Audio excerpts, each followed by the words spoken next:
dû à telle ambition ou autre chose?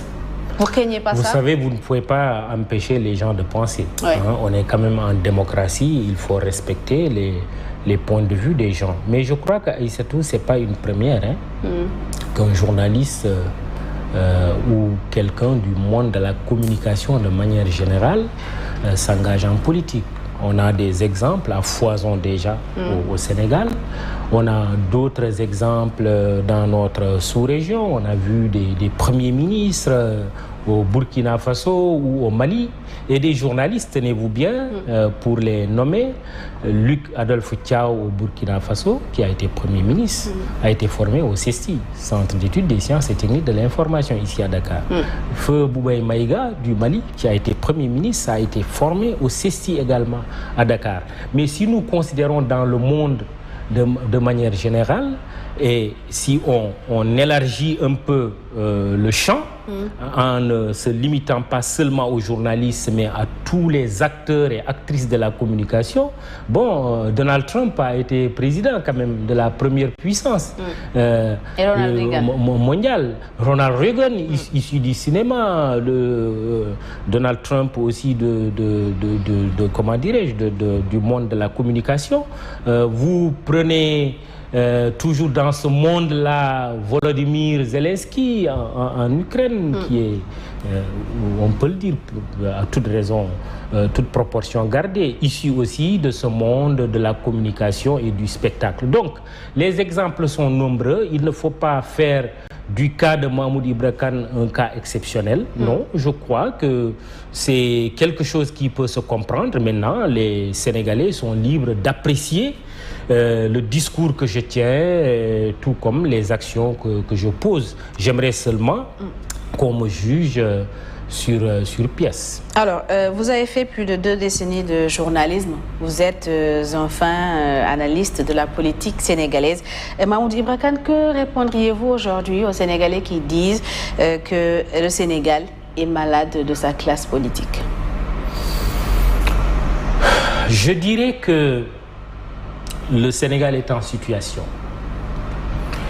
Il est vrai que la classe politique sénégalaise a du mal aujourd'hui à rassembler les Sénégalais. Parce que nous avons une manière de faire de la politique qui verse de plus en plus dans l'invective, qui verse dans la violence, qui verse dans des tueries. Tenez-vous bien, Aïssata, entre mars 2021 et maintenant, nous avons enregistré une 50aine de morts. Tout cela lié en grande partie, il faut le dire, à l'adversité politique.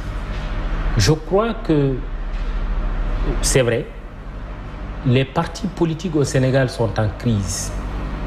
Et c'est pour cette raison que le mouvement Demain c'est maintenant a estimé qu'il fallait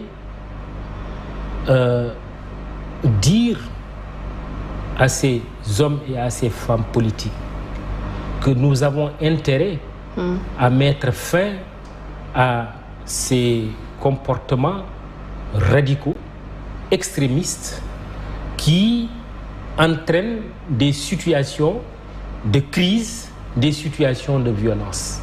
Il faut mobiliser les Sénégalais par-dessus les partis politiques.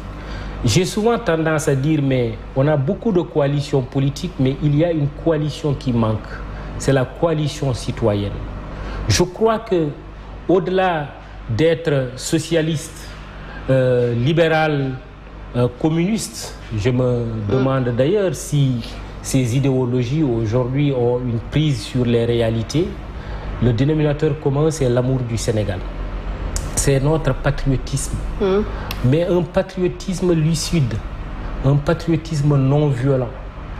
Pour la bonne et simple raison que nous n'avons pas besoin de nous entretuer Nous n'avons pas besoin de nous invectiver, même si la politique a ses règles qu'il faut comprendre par ailleurs pour forcément, permettez-moi de terminer, dire ce que nous pensons du Sénégal, ce que nous pensons comme devant être les solutions aux problèmes auxquels nous sommes confrontés. J'ai eu à le dire lors du lancement du mouvement Demain c'est maintenant, balle à terre, balle au centre. Et c'est pour ça que nous nous situons au centre et nous appelons, vous me donnez l'occasion, Aïssata, de lancer un appel à un sursaut républicain, à un sursaut patriotique. Vous me donnez l'occasion également de dire à tous ces Sénégalais, à toutes ces Sénégalaises qui ne se reconnaissent pas dans ce qui est en train d'être fait dans le domaine de la politique. Vous incarnez une troisième voie. On peut l'appeler la troisième voie. Nous sommes bien au centre parce que nous pensons que sociologiquement, que ce pays se gouverne au centre. Et je crois que c'est important. C'est vrai que des ambitions puissent s'afficher, cela peut se comprendre, mais je crois qu'il faut aussi un rassemblement quelque part, des gens qui partagent les mêmes valeurs et qui pensent qu'il est possible de développer ce pays en empruntant une autre voie qui est différente de la voie de la violence, de l'invective. Parce que si vous exposez ce pays qui s'appelle le Sénégal à la violence, ça veut dire que nous allons perdre quelque chose d'essentiel, quelque chose sans lequel rien ne peut se faire, c'est la paix et la stabilité. Je crois qu'il faut se ressaisir, avoir une analyse lucide de la situation que nous sommes en train de vivre au Sénégal, mais aussi une analyse lucide de ce qui se passe dans notre sous-région. Autrement, nous exposons ce pays à des dérives que nous pouvons tous regretter. La responsabilité de ces violences, justement, Mahmoud Ibra Kane, à qui pourrait-on les imputer? À l'opposition radicale ou au pouvoir en place? Chacun a sa part de responsabilité. Parce que si on ne se parle pas, à plus forte raison, si on ne s'écoute pas, on crée justement des situations d'instabilité. Moi, je pense qu'il y a un certain nombre de comportements de la part du pouvoir qui sont condamnables, auquel il faut mettre un terme. Lesquels, justement? Tout comme, mais oui, moi je pense qu'il faut la question des libertés. La question des libertés, la question du respect des droits et surtout la question de l'état de droit.